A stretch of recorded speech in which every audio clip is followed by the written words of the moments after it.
Une croisière de luxe se transforme en trahison quand un mari riche abandonne sa femme enceinte sur un pont en train de sombrer en plein jour, choisissant de sauver sa maîtresse à la place. Il pense qu'elle disparaîtra sous les vagues, mais le destin en décide autrement, car elle est secourue par un pêcheur qui lui donne la force de riposter. Ce qui suit est une histoire de survie, de vengeance et de justice vécue en plein soleil. Croyez-moi, vous n'allez pas imaginer jusqu'où la vérité peut aller avant que nous plongions dedans.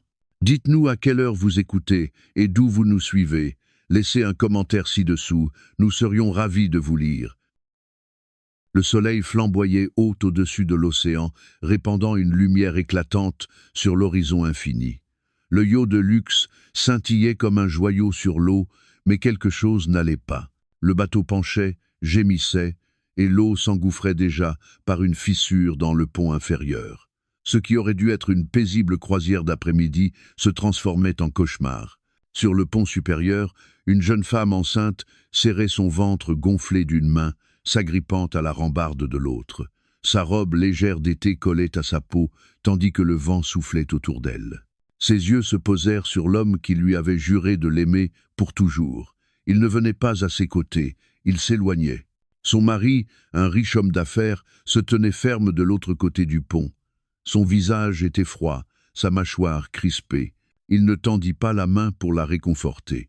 Au lieu de cela, il resserra sa prise sur la main soignée d'une autre femme, la maîtresse qu'il cachait au grand jour. La maîtresse esquissa un sourire, ses cheveux dorés étincelant sous le soleil de l'après-midi, comme si elle avait déjà remporté un prix.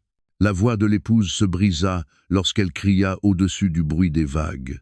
« Aide-moi, je t'en prie, je n'arrive pas à garder l'équilibre. » Mais les yeux du mari ne s'adoucirent pas. Il attira la maîtresse plus près, la protégeant comme si c'était elle qui courait un danger. Il désigna le canot de sauvetage attaché sur le côté du yacht. « Nous devons partir maintenant. Ce navire est en train de couler. » Le cœur de l'épouse s'effondra. Elle tituba vers lui, les jambes lourdes, le souffle court. L'eau salée jaillissait sur le pont, brûlant sa peau. Elle tendit une main tremblante vers lui. « Et moi ? Et notre enfant ?» Il la regarda en arrière, sa voix nette et tranchante. « Tu resteras. Je ne sacrifierai pas tout pour toi. » Les mots traversèrent la lumière du jour comme une lame. Pendant un instant, l'éclat du soleil rendit la cruauté encore plus vive. Il n'y avait pas d'ombre pour cacher sa trahison, pas de tempête à blâmer. C'était un choix pur, exposé sous un ciel sans mensonge. La maîtresse tira son bras. Elle gloussa nerveusement, mais ses yeux brillaient de triomphe. « Allons-y, elle s'en sortira. » Le mari n'hésita pas. Il fit monter la maîtresse dans le petit bateau à moteur, déliant la corde d'un geste rapide et sûr. Le moteur rugit et les éclaboussures de l'océan scintillèrent comme du verre brisé. L'épouse enceinte trébucha vers eux, ses cris résonnant sur le pont. « Je t'en supplie, ne me laisse pas ici. » Leurs regards se croisèrent une dernière seconde. Il n'y avait plus d'amour, seulement du calcul, seulement de l'indifférence. « Reste où tu es, » dit-il d'un ton plat, puis il lui tourna le dos. Le bateau à moteur s'éloigna, laissant derrière lui une traînée d'écume blanche. Le bruit du moteur s'éteignit, avalé par l'immensité de la mer. La femme resta figée, observant l'homme en qui elle avait eu confiance disparaître à l'horizon, une autre femme à ses côtés. Le yacht gémit de nouveau, pencha davantage. Le pont vibra sous ses pieds, une vague l'aspergea de la tête aux pieds. Elle serra son ventre, sentant le petit coup de vie en elle, un rappel de ce qu'elle devait protéger. Ses genoux fléchirent. Elle tomba lourdement sur le pont glissant, la lumière l'aveuglant tandis que des larmes jaillissaient de ses yeux. Le goût du sel sur ses lèvres était un mélange cruel d'eau de mer et de chagrin. Elle murmura pour elle-même, à peine audible au-dessus du fracas des vagues. « Il m'a laissé. Il m'a vraiment laissé. » Le yacht s'inclina davantage, l'eau monta encore. Les oiseaux tournaient au-dessus, leurs cris perçants et lointains. Le soleil brillait toujours, indifférent à la scène. Et dans cette lumière impitoyable, une vérité devint claire. Elle était seule, abandonnée sur un yacht en train de sombrer, avec rien d'autre que son enfant et sa volonté de survivre. Le soleil accablait la mer ouverte, ses reflets étincelant sur les vagues jusqu'à blesser les yeux. Le yacht penchait toujours plus, chaque mouvement envoyant de nouveaux torrents d'eau sur le pont. La femme enceinte tenta de se relever, ses doigts agrippant la rambarde jusqu'à blanchir ses jointures. Son cœur battait à tout rompre, chaque pulsation résonnant comme un tambour. Sa respiration était courte, interrompue par des douleurs aiguës qui transperçaient son ventre. Elle sentait le poids de son enfant appuyé contre son corps, un rappel de sa fragilité. Le ciel éclatant la narguait, le monde baignait dans la lumière, mais elle se sentait plongée dans la nuit la plus noire. Le fracas des vagues contre la coque se mêlait au gémissement du métal, luttant contre l'eau qui l'envahissait. Elle tituba, ses pieds glissant sur le pont mouillé. Sa paume rapa contre le bois, laissant une traînée de sang brillant sous le soleil.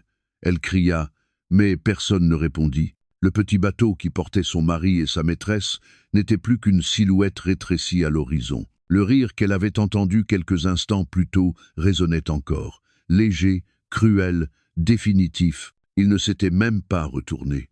Ses lèvres tremblaient, tandis qu'elle murmurait dans le vide. « Comment as-tu pu me faire ça? Comment as-tu pu me quitter maintenant ?» Un flot brutal d'eau s'abattit sur le pont, l'aspergeant de la tête aux pieds. Le choc du froid la ramena un instant. Elle s'accrocha à son ventre, respirant fort, se forçant à tenir debout. Le bébé bougea en elle, un rappel puissant qu'elle n'était pas totalement seule. Elle regarda autour d'elle avec désespoir. Il n'y avait aucun membre d'équipage. Personne n'était resté. Toute trace de sécurité avait disparu avec le rugissement du moteur. Le soleil brûlait sans pitié, transformant la mer en une plaque d'argent aveuglante. La sueur se mêlait à l'eau salée sur son visage, piquant ses yeux. Elle leva une main tremblante pour se protéger, mais l'éclat rendait sa vision encore plus floue. Le yacht gémissait, plongeant plus bas. L'odeur d'essence et d'eau de mer emplissait ses narines. Elle toussa, cherchant de l'air, mais l'atmosphère semblait lourde et impossible à avaler. Ses genoux cédèrent. Elle s'écrasa sur le pont luisant, poussant un cri de douleur. Sa joue se plaqua contre le bois trempé, et pour la première fois, elle crut vraiment qu'elle ne survivrait pas. Un goéland cria au-dessus d'elle, ses ailes fendant le ciel. Le son transperça son cœur comme une lame. Elle tourna la tête vers l'horizon, cherchant désespérément la moindre trace d'un autre bateau. Elle ne vit que l'eau, une eau infinie, impitoyable. Elle ferma les yeux, son esprit s'emballa. Elle pensa au matin passé à préparer du thé dans la cuisine silencieuse, à la voix autrefois rassurante de son mari, aux rêves qu'elle avait pour leur enfant. Chaque souvenir lui paraissait désormais une cruelle illusion. Rien de tout cela n'avait de sens. Il avait choisi une autre. Il avait choisi de la laisser mourir sous le ciel ouvert. Son corps fut secoué de sanglots, les larmes coulèrent sur ses joues et disparurent dans les embruns salés. Ses doigts s'agrippèrent au bois jusqu'à ce que ses ongles se fendent. « Mon Dieu, je t'en prie » murmura-t-elle d'une voix rauque et brisée, « ne laisse pas mon bébé souffrir. » Une autre vague frappa le yacht, projetant son corps et emplissant sa bouche d'eau amère. Elle cracha violemment, cherchant à respirer. Le soleil brillait toujours, implacable, sa chaleur brûlait sa peau. Le désespoir pesait plus lourd que l'océan lui-même. Pourtant, au fond d'elle, une étincelle refusait de s'éteindre. Elle se redressa lentement, centimètre par centimètre, jusqu'à s'agenouiller de nouveau sur le pont glissant. Ses mains tremblaient, mais elle tenait la rambarde avec une force désespérée. Elle ne se laisserait pas sombrer. Pas encore. Pas tant que le cœur de son enfant battait en elle. L'horizon s'étendait à perte de vue, une ligne cruelle séparant le ciel de la mer. Sa voix se brisa lorsqu'elle cria une fois encore, sachant pourtant qu'il n'y aurait pas de réponse. Son appel se dispersa sur les vagues, s'éteignant dans la vaste lumière du jour. La lumière du soleil scintillait sur les vagues infinies, transformant l'océan en un champ de verre étincelant. La femme enceinte s'accrochait à la rambarde, son corps tremblant, sa voix rauque d'avoir crié dans le vide. Le yacht craqua de nouveau, s'enfonçant plus bas, alors que l'eau s'infiltrait par des fissures invisibles. Elle sentait ses forces s'échapper à chaque respiration. Au moment où sa vision commençait à se brouiller complètement, un mouvement attira son regard. Loin à l'horizon, au-delà de l'éclat aveuglant du soleil de midi, une petite embarcation de bois fendait l'eau. Sa silhouette devenait plus nette à chaque seconde, guidée par des mains solides qui connaissaient bien la mer. Son cœur battit plus fort, non pas de peur mais d'un fil fragile d'espoir. Elle força son corps à se redresser, agitant faiblement son bras dans l'air. « S'il vous plaît, ici !» cria-t-elle, bien que ses mots se brisent dans le vent. Sur le bateau, un pêcheur plissa les yeux contre la lumière. Sa peau était profondément hâlée, ses mains marquées par des années de travail, mais ses yeux restaient vifs et bienveillants. Il vit le yacht en train de sombrer et la silhouette effondrée sur le pont. Sans hésiter, il dirigea son embarcation vers elle, ses rames fendant les vagues avec une précision habituelle. De plus près, la femme distingua les rides creusées sur son visage et la détermination tranquille de ses gestes. Le petit bateau de bois paraissait minuscule face au navire de luxe qui s'écroulait. Pourtant, à cet instant, il ressemblait au salut lui-même. Elle tendit de nouveau la main, ses doigts tremblants dans l'air brûlant. « Je vous en prie, aidez-moi » murmura-t-elle, bien que sa voix se perde presque dans le fracas de l'eau. Le pêcheur lança une corde d'un geste sûr et rapide. La ligne atterrit sur le pont glissant, à quelques centimètres de sa main. Rassemblant ses dernières forces, elle l'attrapa, l'enroula autour de son poignet. L'attraction soudaine brûla sa peau, mais elle refusa de lâcher. « Tiens bon !» cria le pêcheur, sa voix forte et ferme. Son corps racla le pont mouillé alors qu'il tirait. Ses muscles tendus sous l'effort de soulever à la fois la femme et l'enfant qu'elle portait. Elle allaita, crachant l'eau salée de ses poumons, ses jambes se dérobant sous elle. Centimètre par centimètre, elle fut tirée jusqu'au bord, avant de basculer enfin dans les bras du pêcheur. Un instant, le monde s'est tout. Elle resta blottie contre sa poitrine, n'entendant que les battements réguliers de son cœur et l'éclaboussure rythmée de la mer contre le bois. Le soleil se reflétait sur l'eau, et pour la première fois de la journée, il paraissait moins cruel. Le pêcheur la soutint, sa voix désormais douce. « Vous êtes en sécurité. Je vous tiens. » Elle voulut répondre, mais ses mots se brisèrent en sanglots. Elle posa sa main sur son ventre, sentant un petit mouvement à l'intérieur. Le soulagement envahit son corps, se mêlant à l'épuisement, et ses paupières devinrent lourdes. Le pêcheur posa une couverture usée sur ses épaules, la protégeant de l'éclat du soleil. Son bateau tanguait doucement alors qu'ils se dirigeaient vers le rivage, tournant le dos à l'épave qui coulait derrière eux.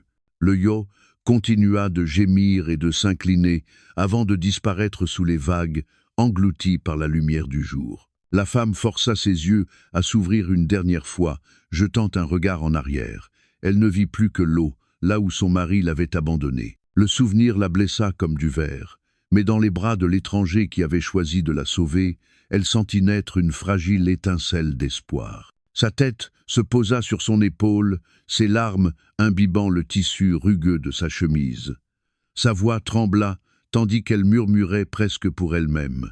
« Vous nous avez sauvés. » Mais le pêcheur acquiesça en silence, concentré sur la route vers la terre. Le soleil brillait toujours au-dessus d'eux, mais sa chaleur prenait désormais un autre sens. Ce n'était plus un jugement. C'était une promesse qu'elle n'était pas seule. Le soleil descendait déjà vers l'horizon lorsque la petite embarcation atteignit enfin le rivage. Le pêcheur porta la femme, enceinte épuisée dans ses bras, ses pas assurés malgré le sable irrégulier. Elle s'agita faiblement, ses paupières lourdes, son corps encore tremblant après l'épreuve. Quand elle ouvrit les yeux, ce ne fut ni des sols de marbre, ni des lustres de cristal qu'elle vit en premier. Ce fut une rangée de huttes simples, leurs toits couverts de palmes, leurs murs marqués par le sel et le vent. Le village de pêcheurs vivait dans une discrète animation.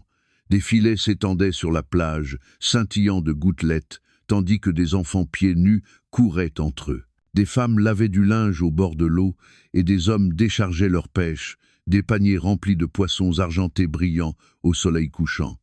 L'air sentait le sel, la fumée et les algues fraîches.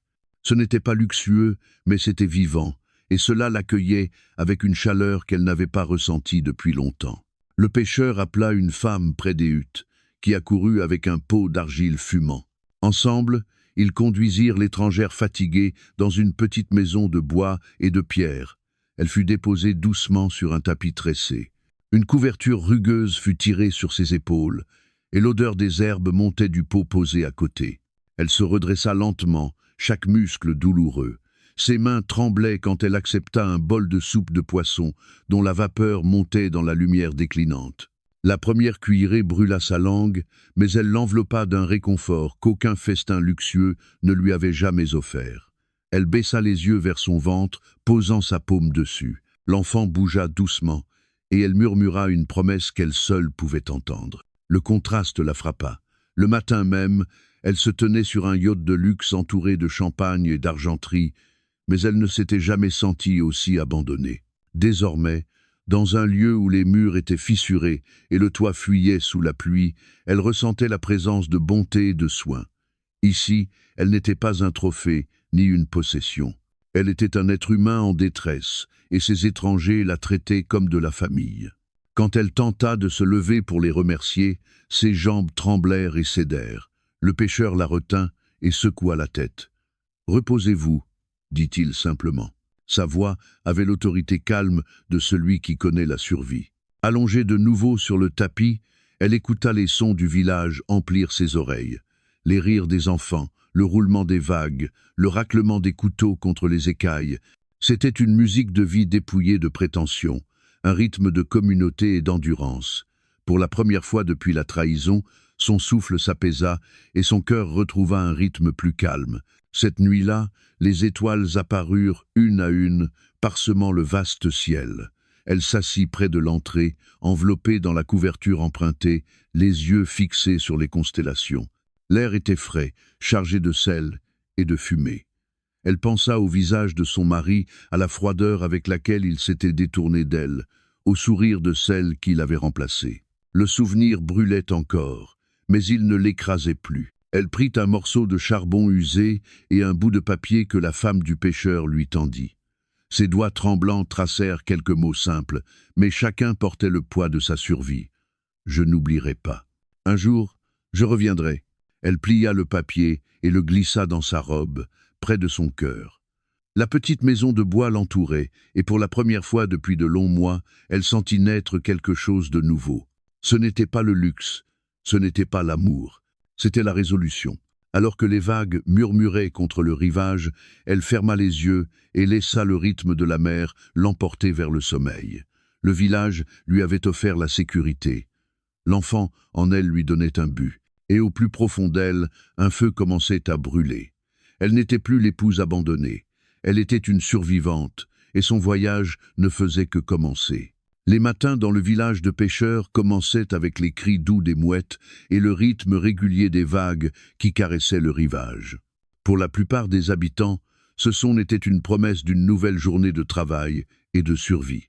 Pour la femme enceinte, c'était un rappel qu'elle était en vie, qu'elle avait échappé au yacht où sa vie avait failli s'achever.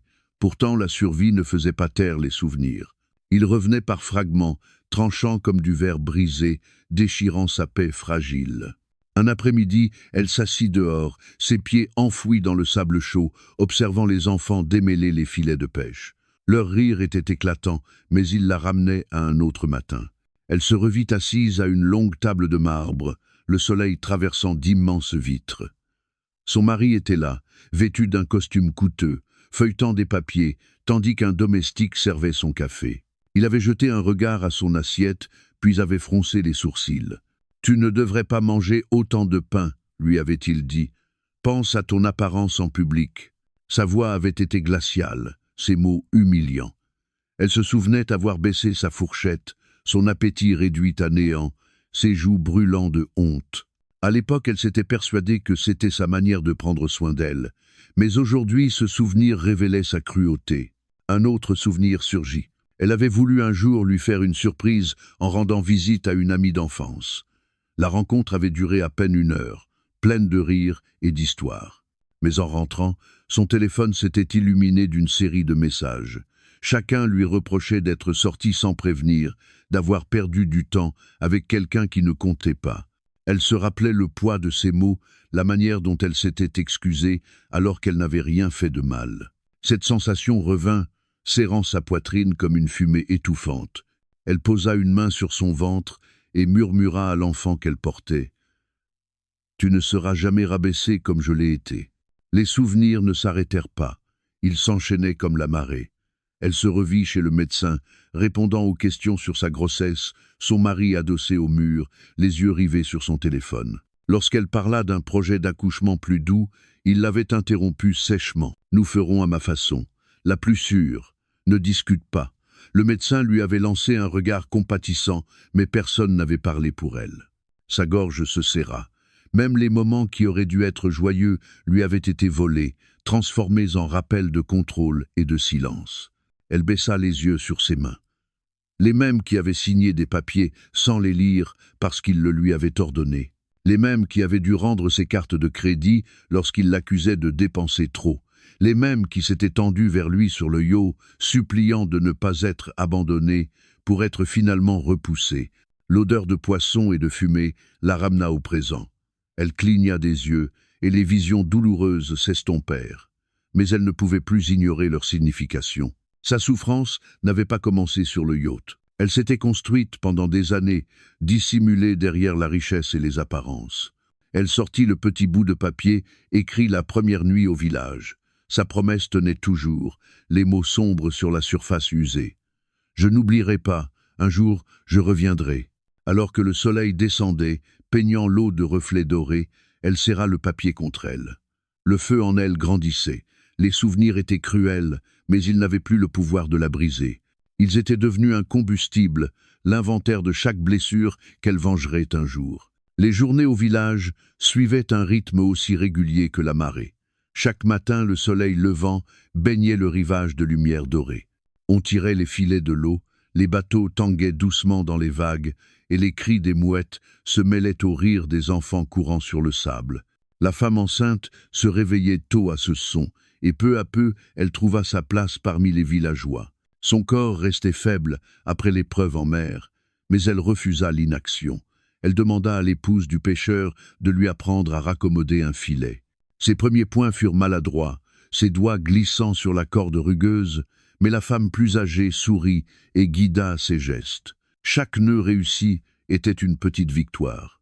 Bientôt, elle put s'asseoir parmi les autres femmes, travaillant à l'ombre, partageant des sourires silencieux. Quand les hommes rentraient avec des paniers de poissons, elle se levait pour les aider à trier la pêche. Les écailles scintillaient au soleil, argentées et coupantes, glissant entre ses doigts alors qu'elle s'habituait à la tâche. Au début, les villageois voulaient la tenir à l'écart, lui disant qu'elle devait se reposer. Elle insista. « Je suis plus forte que je n'en ai l'air », déclara-t-elle fermement. Sa détermination fit taire leurs objections et elle travailla à leur côté. Elle apprit à manier les petites barques, ses mains couvertes d'ampoules, en ramant contre le courant. Le soleil brûlait ses épaules, mais elle ne se plaignait pas. La sueur coulait le long de son dos. Ses muscles la faisaient souffrir, mais elle se sentait vivante. Pour la première fois depuis des années, son effort comptait. Elle n'était plus un ornement à la table de son mari. Elle participait à sa propre survie. Les villageois commencèrent à le remarquer. Les enfants couraient vers elle lorsqu'elle longeait la plage. Les femmes lui offraient des bols de soupe avec un sourire bienveillant. Les hommes inclinaient la tête en signe de respect lorsqu'elle portait des paniers plus lourds qu'on ne l'aurait cru. Ils commencèrent à l'appeler « sœur », un mot simple qui la toucha profondément. Un soir, alors que le ciel se teintait d'orange et de rose, elle s'assit auprès d'une vieille femme qui tressait ses cheveux avec douceur. L'aînée parla lentement. « La mer nous met tous à l'épreuve. Elle prend, mais elle donne aussi. Elle t'a mené au bord, puis elle t'a rendu ici. Cela signifie que tu as une mission. » La femme posa sa main sur son ventre et acquiesça. Le bébé bougea doucement en elle, rappelant l'avenir qu'elle devait protéger. Elle murmura. « Oui, nous avons une mission. » Sa force grandissait chaque jour. Les douleurs de ses muscles devinrent des signes de progrès. Les callosités de ses mains devinrent des marques de résilience.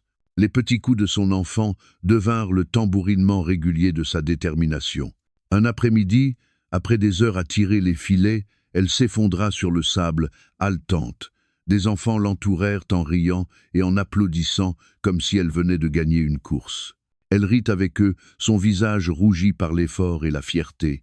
Elle leva les yeux vers le pêcheur qui l'avait sauvée, debout non loin, avec un sourire tranquille. « Merci, dit-elle. Vous ne m'avez pas seulement sauvée, vous m'avez donné une chance de redevenir forte. » Ce soir-là, elle écrivit une nouvelle note dans son journal. Son écriture était plus ferme, chaque mot tracé avec assurance. « Je ne suis plus la femme qui implorait le secours. Je suis la femme qui reviendra. » La mer grondait au loin, les étoiles parsemaient le ciel, mais son esprit était clair. Elle était plus forte, plus endurcie et prête pour ce qui l'attendait. Elle ne serait plus jamais l'épouse impuissante abandonnée sur un yacht. Elle était une survivante forgée par le soleil, le sel et la volonté. Les nouvelles voyagent plus vite que le vent. Dans le village de pêcheurs, les histoires passaient de la plage au marché, d'un bateau à l'autre, jusqu'à atteindre la ville voisine. De là, le monde commença à s'en apercevoir. Tout débuta par un titre. Voyage en yacht d'un millionnaire se termine en tragédie. Épouse enceinte disparue en mer. La photo en première page montrait l'homme riche tenant sa maîtresse par l'épaule. Tous deux portaient des lunettes noires et des vêtements coûteux. Ils paraissaient victimes et non coupables. L'article le présentait comme un homme frappé par la malchance, un mari ayant perdu sa femme dans un terrible accident. À la télévision, il apparut avec la maîtresse assise tout près de lui. Tous deux portaient des vêtements noirs, leurs visages figés dans un deuil étudié. Sa voix se brisa lorsqu'il déclara devant les caméras. « J'ai supplié les gardes-côtes de continuer les recherches. Elle a dû glisser pendant la tempête. Je l'aimais et je ne cesserai jamais de la pleurer. » La maîtresse porta un mouchoir à ses yeux, baissant le regard. Mais la mise en scène ne pouvait masquer tous les détails. Ses mots étaient calculés, mais ses yeux se tournaient trop souvent vers les caméras. Les larmes de la maîtresse ne coulèrent jamais sur ses joues. Les téléspectateurs commencèrent à douter. Pendant ce temps, dans le village, une autre histoire naissait. Un pêcheur parla doucement au marché du jour où il avait repêché une femme enceinte en mer. Ses voisins murmurèrent le récit à des proches en ville. Bientôt, un journaliste en quête de vérité l'entendit. Quelques heures plus tard, un deuxième titre apparut en ligne. Un pêcheur sauve une femme enceinte abandonnée sur un yacht en train de couler. L'article se répandit rapidement. Des milliers de personnes le partagèrent, ajoutant leur indignation. Si c'est vrai, il l'a abandonnée. Quel homme laisse sa femme mourir pour en sauver une autre? L'image lisse du millionnaire commença à se fissurer. Les émissions rejouèrent ses interviews à côté du témoignage du pêcheur. Les réseaux sociaux se remplirent de débats furieux. On exigeait justice, on réclamait la vérité. La femme enceinte s'assit dans la petite hutte du village, son enfant remuant en elle, tandis qu'elle écoutait une radio grésillante. Elle entendit le présentateur la décrire comme disparue, probablement noyée. Elle posa sa main sur son ventre et murmura « Ils ne savent pas encore, mais ils sauront. » Dehors, les villageois se rassemblèrent autour d'un smartphone, l'écran minuscule brillant au soleil. Ils lui montrèrent les articles en ligne, les photos de son mari feignant le deuil. La rage monta en elle, mais aussi la résolution. Le monde commençait à voir clair, et elle leur donnerait la preuve. La maîtresse, autrefois si fière d'être à ses côtés, devint la cible des critiques. Des inconnus l'interpellaient dans la rue. Les journalistes la poursuivaient, demandant « Saviez-vous qu'il avait laissé sa femme derrière lui ?» Elle tenta de sourire, mais ses lèvres tremblaient. Le mari s'arc-bouta sur son mensonge. Il engagea des avocats, publia des déclarations, exigea la fin des rumeurs. Mais plus il niait, plus les voix s'élevaient. On ne le croyait plus. Le soleil se coucha sur le village, projetant de longues ombres sur le sable. La femme se tint au bord de l'eau, regardant les vagues se briser à ses pieds. Elle savait que l'heure approchait. La rumeur n'était plus un murmure. C'était une tempête qui prenait de la force. Bientôt, la vérité éclaterait, et il affronterait les conséquences de ce qu'il avait fait sous la pleine lumière du jour. Le matin suivant, le soleil traversa les hautes fenêtres de verre du tribunal, illuminant le sol de marbre. Les journalistes se pressaient sur les marches, leurs appareils déclenchant en rafale, tandis que les rumeurs circulaient dans la foule. Ils étaient venus assister à ce que beaucoup pensaient impossible. La femme que l'on croyait morte était vivante, et elle revenait affronter l'homme qui l'avait trahie. Elle sortit d'une voiture noire ordinaire, avançant d'un pas calme et assuré. Sa robe sombre était simple mais plus éloquente que n'importe quelle parure. Dans ses bras, elle serrait un dossier. Derrière elle, le pêcheur marchait d'un pas solide, silencieux, mais imposant. Chaque caméra se tourna vers eux, capturant l'image qui allait dominer l'actualité. Un murmure parcourut la foule. C'est elle, elle est vivante. Les mots se répandirent comme une traînée de feu jusqu'à emplir toute la place. À l'intérieur, le mari était assis à la table de la défense, son costume parfaitement ajusté, son expression soigneusement empreinte de tristesse. La maîtresse s'accrochait à son bras, ses yeux inquiets fixés sur la porte. Ils attendaient une nouvelle vague de sympathie. Ils trouvèrent à la place un silence tranchant. Les lourdes portes s'ouvrirent. La femme enceinte entra. Chaque tête se tourna, chaque murmure s'éteignit. Elle avançait avec dignité, le visage calme, le regard déterminé.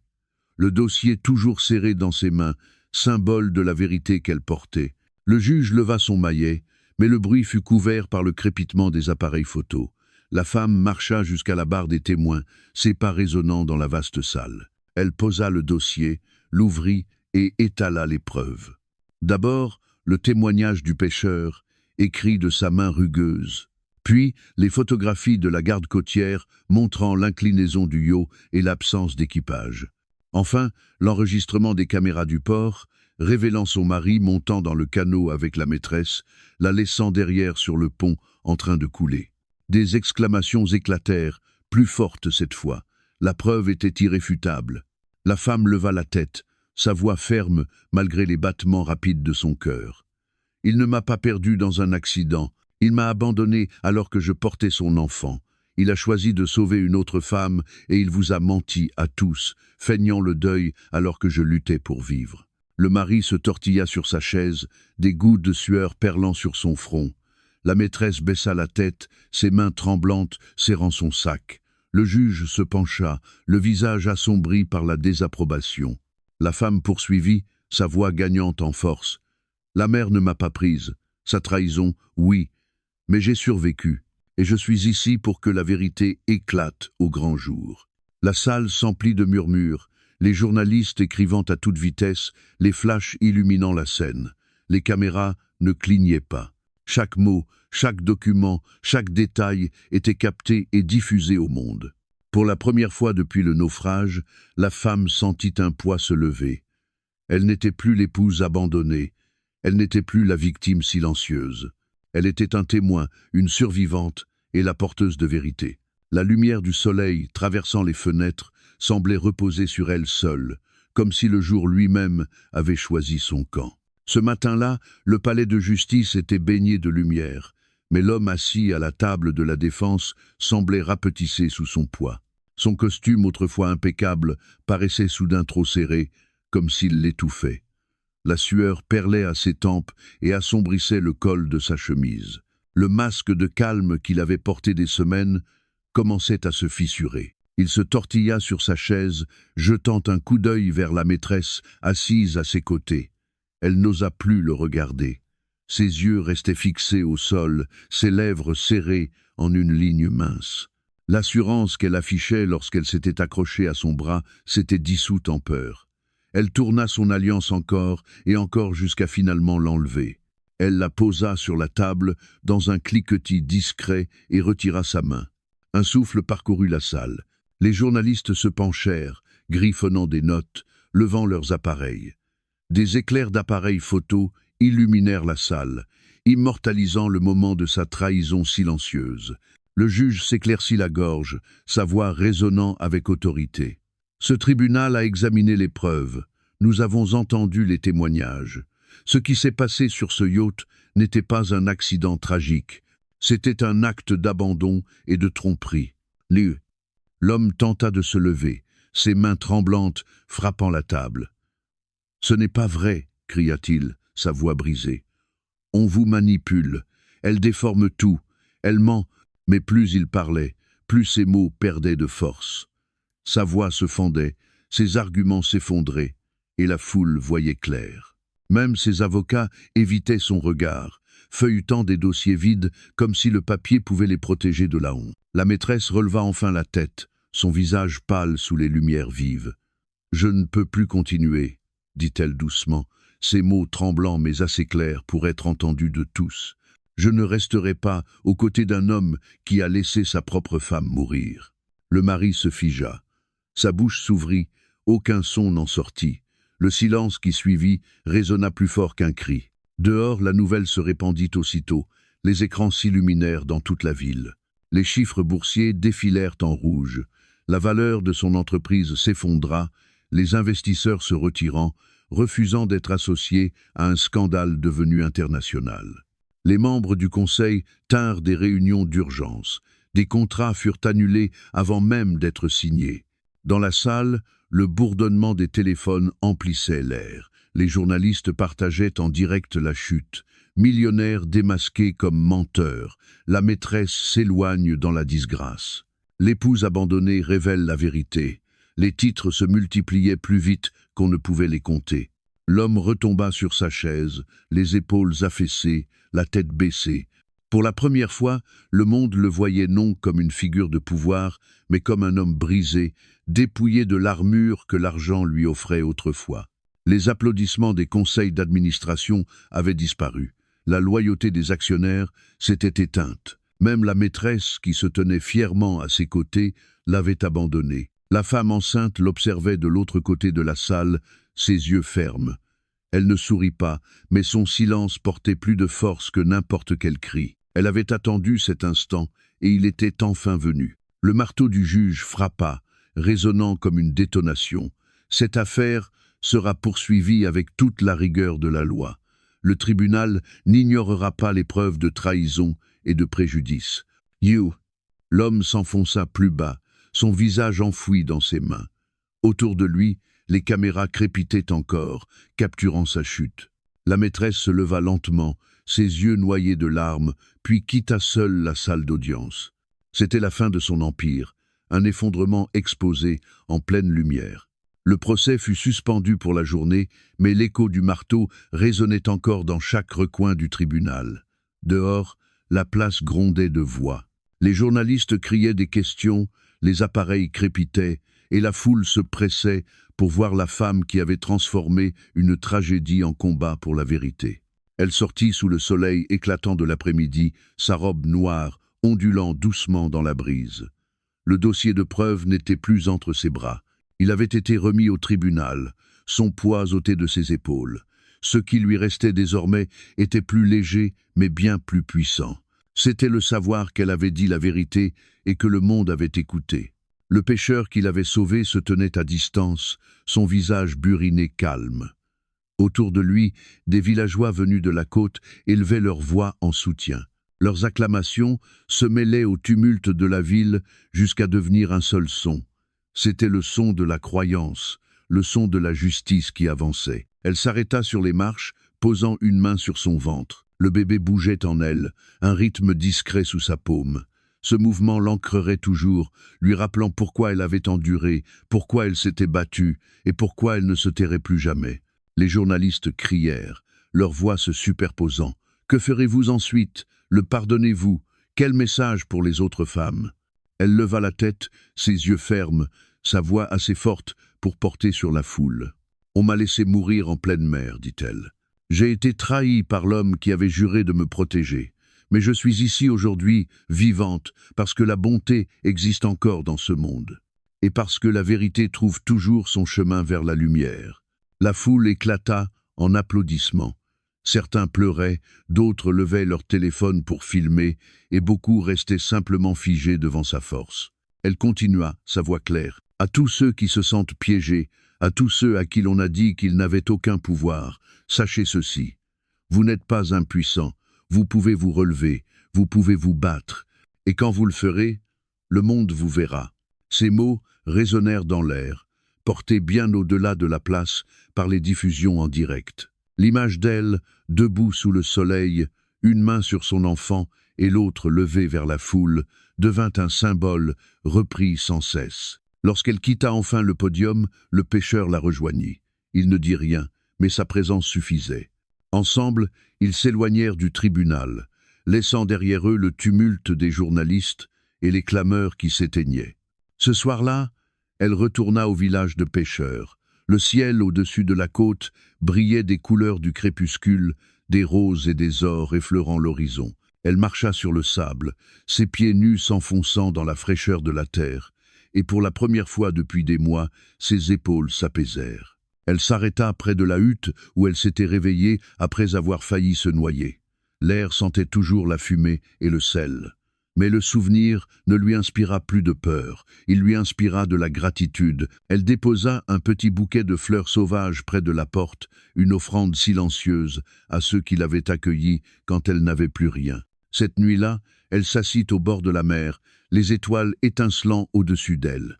Elle murmura à son enfant, « Nous sommes libres, nous sommes en sécurité, et jamais nous ne laisserons le passé nous enchaîner à nouveau. » Les vagues avançaient et reculaient doucement, comme pour approuver ses mots. La mer, qui avait failli l'engloutir, portait désormais un autre message. Elle parlait de survie, de renaissance et de force trouvée en pleine lumière.